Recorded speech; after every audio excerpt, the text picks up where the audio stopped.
Hello and welcome to all our viewers in Nigeria and around the world to News Cycle on Global Television, coming to you live from the nation's capital, Abuja. I am Anita Patrick. A quick reminder that Global Television is on DSTV channel 365 and on Star Times channel 276. Now the news in full. President Bola Tinubu has reaffirmed his administration's commitment to constitutional reforms that will strengthen Nigeria's democracy, promote justice, and guarantee the rights of citizens. He was speaking at the National Public Hearing on the review of the 1999 Constitution held in Abuja. Our National Assembly correspondent tells us more. President Tinubu, represented by Secretary to the Government of the Federation, Senator George Akume, described the exercise as a golden opportunity to advance governance and nation building. The President commended the House of Representatives Committee on Constitution Review for engaging citizens, political parties, civil society, and traditional institutions in the amendment process. The ongoing process of each amendment provides us with yet another golden opportunity to strengthen our institutions, deepen federalism, guarantee fundamental rights, and promote justice, equity, and accountability across all spheres of national life. Also addressing the hearing, Speaker of the House of Representatives, Tajuddin Abbas, said the review marks a defining moment in Nigeria's democratic journey, pledging that lawmakers will not delay passage of the proposed amendments. The reserved seats for women proposal will create additional seats in the National Assembly and state assemblies to ensure that every state and senatorial district has women's voice in lawmaking. This is not tokenism, but a constitutional mechanism to accelerate gender inclusion.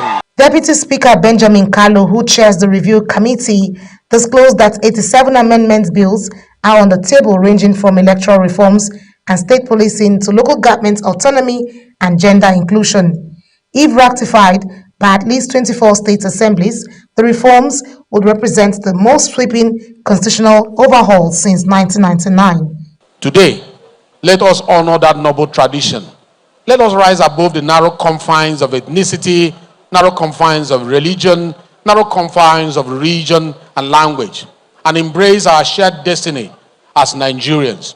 Let us together craft a constitution that will be a legacy of unity, a constitution that will be a legacy of justice, a constitution that will be a legacy of progress for generations yet unborn. Also, traditional rulers who renewed their agitations for a constitutional rule clarified that the motive is not to hijack the functions of elected leaders, but to serve as a bridge between the government and the governed. Representatives of women groups also reiterated their demand for increased representation in the parliament and executive councils across the tiers. The level of governance and the people who are governed, no link.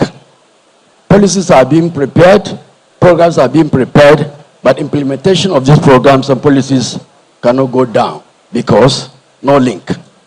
So we are now urging the authorities, especially this committee, to ensure that this gap is being bridged. The National Assembly says final harmonized version of the amendments will be published before voting begins, with leaders urging citizens to stay engaged in shaping Nigeria's democratic future.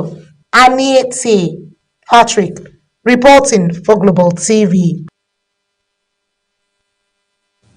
After months of political tension in Rivers State, Governor Siminalayi Fubara says he has finally reconciled with his predecessor, Nyesom Wike. The peace moves follows a private meeting with President Bola Tinubu at the presidential villa. Ramsey Enoch has the details. Governor Fubara, who resumed duty this week after his 6-month suspension was lifted, told State House correspondents that the discussion with the president were like that of a father and a son. He said he briefed President Tinubu on developments in Rivers and received advice to avert future crises. The reconciliation comes just days after President Tinubu ended the state of emergency in Rivers and restored democratic structure. It's not much, it's father-son discussion, telling him thank you and the areas where, if at all, there should be any issue for him to guide me properly so we don't be in any situation that will bring crisis again. That's what he said to me. Nigerians want to know. He advised me on what to do and how to go in the right place. So long as I'm concerned, we have made peace. My footballer and his principal are working together. For now, Rivers State appears to be moving past months of a political uncertainty, with hopes for lasting stability. Meanwhile, the president also held separate consultations with other key officials, including the chairman of the Nigerian Governors Forum and the Minister of Finance. Ramsey Enoch Agbo reporting for Global TV News. Away from that, the Deputy Director of Sergeants at Arms at the National Assembly, Alabi Adedeji, has unsealed the office of Senator Natasha Akpoti-Uduaghan. The office was sealed on the 6th of March 2025 after being suspended by the Senate for 6 months.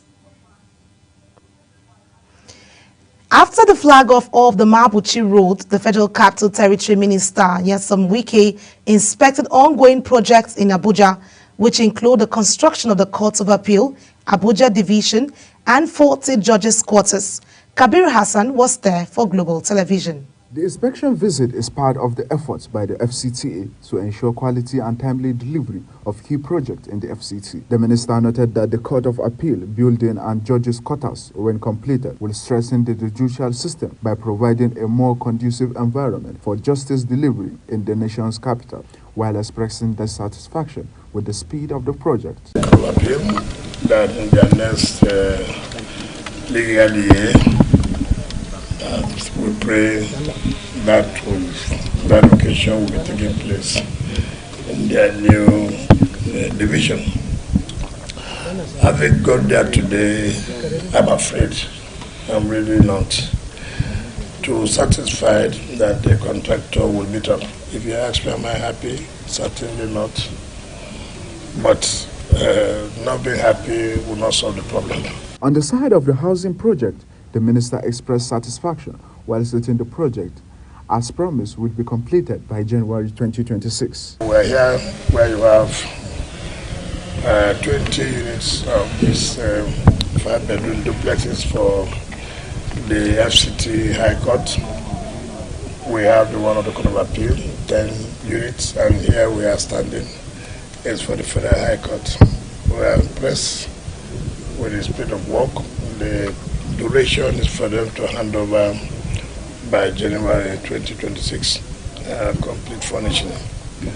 I believe with where they are going, they may be able to hand over before that January. With projects like this, the FCTA says it is not just improving infrastructure, but also laying the foundation of a stronger judicial system in the federal capital. Kabir Hassan, reporting for Global TV News.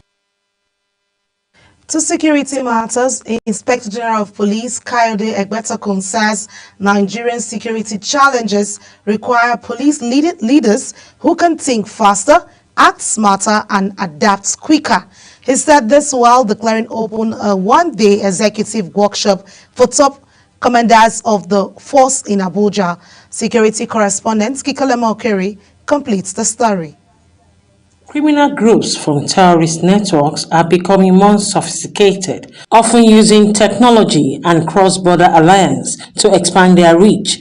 The Inspector General of Police, Kayode Egbetokun, urged commanders to adopt leadership that combines speed with strategy and patience with imagination. The police chief stressed that modern security threats are unpredictable and constantly evolving, requiring foresight, innovation, and stronger collaboration. That is why this team has been carefully chosen to prepare you as leaders to anticipate, to adapt, and to act decisively in an environment where hesitation is costly and speed is survival. The Inspector General of Police insisted that the workshop must not end as theory, but result in reform that build a more agile, intelligence-driven police force Nigerians can trust. That is why this team has been carefully chosen to prepare you as leaders to anticipate, to adapt, and to act decisively in an environment where hesitation is costly and speed is survival. The president of the Society for Peace, Study and Practice pledged support for police reform and called the initiative a major step towards repositioning the force as catalyst for peace and justice.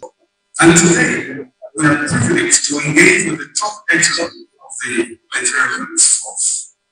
Furthermore, during this period, approximately 100 officers have joined SPSP.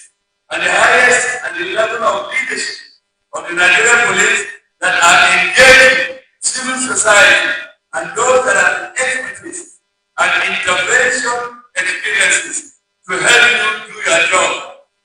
The event drew senior police officers, security experts, and peace practitioners, marking what stakeholders describe as a critical moment for leadership transformation in Nigerian police force. Kike Lomo Ukeri, Global Television News. Still staying with the security stories, the Inspector General of Police, Kayode Egbetokun, has warned senior officers of the force against misuse of authority, particularly in land disputes. The police chief made the call at a strategic meeting with Commissioner of Police and Zonal Commander of the force in Abuja. He noted that the force will not serve private interests and warned that officers who cross the line will face strict sanctions. Kike Mokere again tells us more. Land disputes remain one of the most common sources of communal tension across the country, often leading to clashes, destruction of properties, and even loss of lives. Against this backdrop, the Inspector General of Police, Kayode Egbetokun, cautioned senior officers to stay clear of personal involvement in land disputes. The police chief emphasized that officers must remain impartial, uphold the rule of law, and avoid actions that could compromise public trust in the force. He warns that any officers found meddling in private land matters for personal gain will face disciplinary action. One area that continues to cast a shadow over our institution is the misuse of police authority in civil disputes, particularly in matters relating to land. Let me reiterate without ambiguity. The Nigerian Police Force is not and will never become an enforcer for private interests. Officers have no business escorting parties for land recovery, disrupting legally existing occupations, or meddling in civil claims without a demonstrable criminal element. The line must be clear, and any officer who crosses it will face disciplinary consequences. The police chief further directed commissioners and zonal commanders to intensify security operations in the last quarter of the year, a period often marked by spikes in robbery, kidnapping, and banditry. He emphasized that leadership by example remains key, insisting that what commanders tolerate will shape the culture of the force. As we approach the final quarter of the year, there is no room for complacency. The so-called Ember months have historically seen spikes in robbery, kidnapping, ritual killings, and highway banditry. I am mandating the following. Zonal AIGs must activate multi-layered feasibility policing frameworks. Reviewing the police operations since July, the police chief reveals that the force arrested more than 4,300 suspects across the country, including kidnappers, armed robbers, cultists, and illegal arms carriers. Over 1,100 kidnapped victims were rescued, while more than 700 firearms and 21,000 rounds of ammunition were recovered. Kike Lomo Ukeri, Global Television News.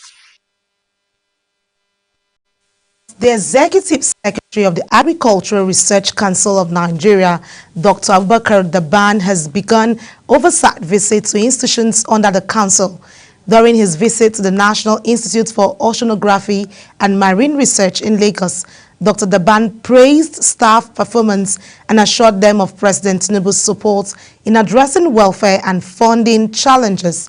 He gave similar assurances at the Federal College of Fisheries and Marine Technology, where he commended the school's progress in expanding academic programs and facilities.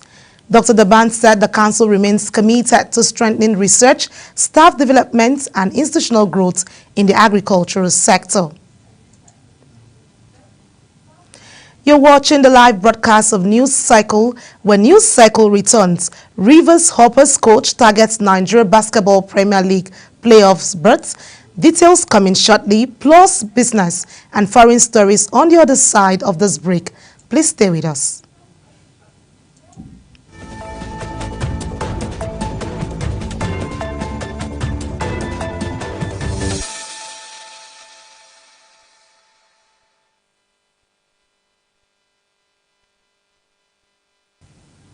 Welcome back from the break. In business, the Monetary Policy Committee of the First Central Bank of Nigeria has reduced the country's interest rate to 27% for the first time in 2025. Governor of the Central Bank, Olayemi Cardoso, disclosed this during a press briefing after the 302nd Policy Committee meeting in Abuja. Cardoso noted that the reduction was due to consistent disinflation recorded in the country after 3 consecutive pauses in rates. The House of Representatives is turning its searchlight on payments to contractors worth trillions of naira. Lawmakers say they want full transparency over the disbursement of funds already approved by the federal government. National Assembly correspondent has the rest of the story.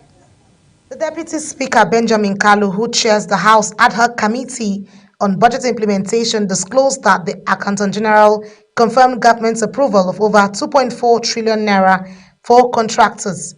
He added that the Minister of Finance had also signed off on an additional 760 billion naira, raising the total package to about 3.1 trillion naira. One of the things they took home also was my charge to them, asking them to please.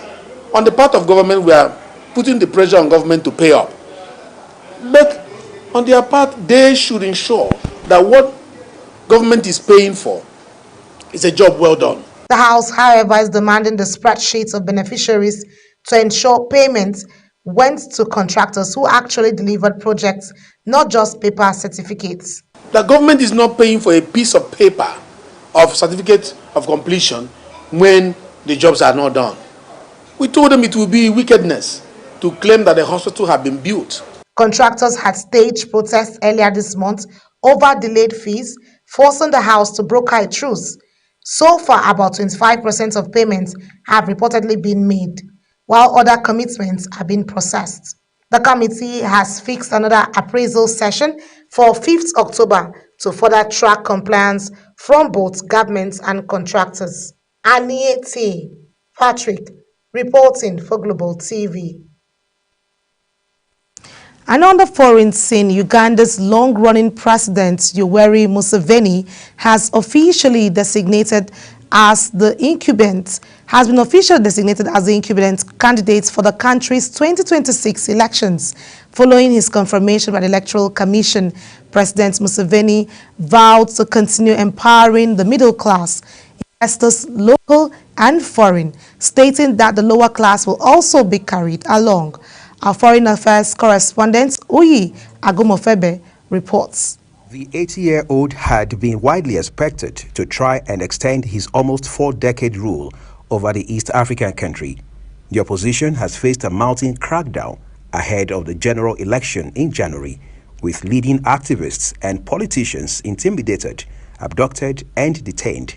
However, his nomination is now official. I, Justice Byabakama Mugenzi Simon, being the returning officer for the nomination of presidential candidates, declare Museveni Yoweri Tuhaburwa Kaguta a duly nominated candidate in respect of the presidential elections 2026.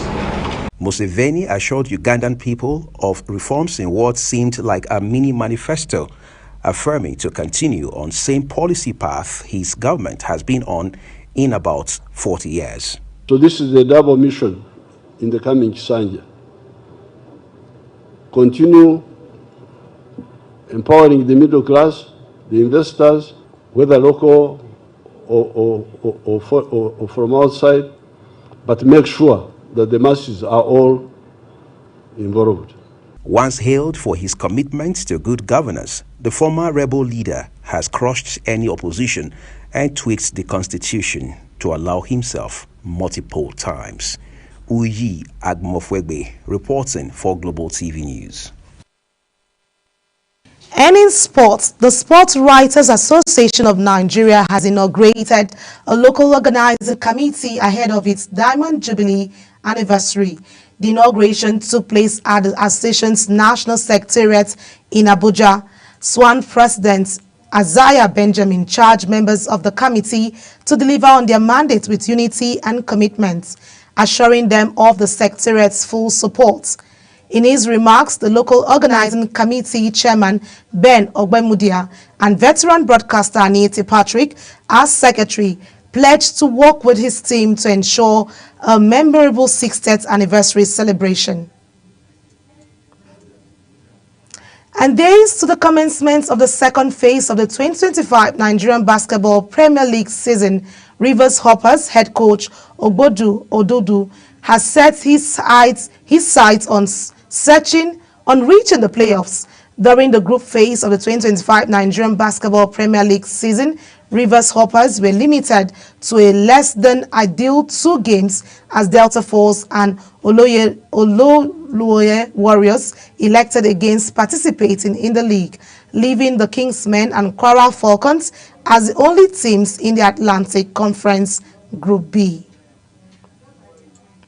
And that's it on News Cycle. A quick reminder that Global TV is on DSTV channel 365 and Star Times channel 276. Kindly follow us across all our social media platforms now showing on your screen using @Global TV NG. I am Aniete Patrick. Thank you for being a part of the bulletin.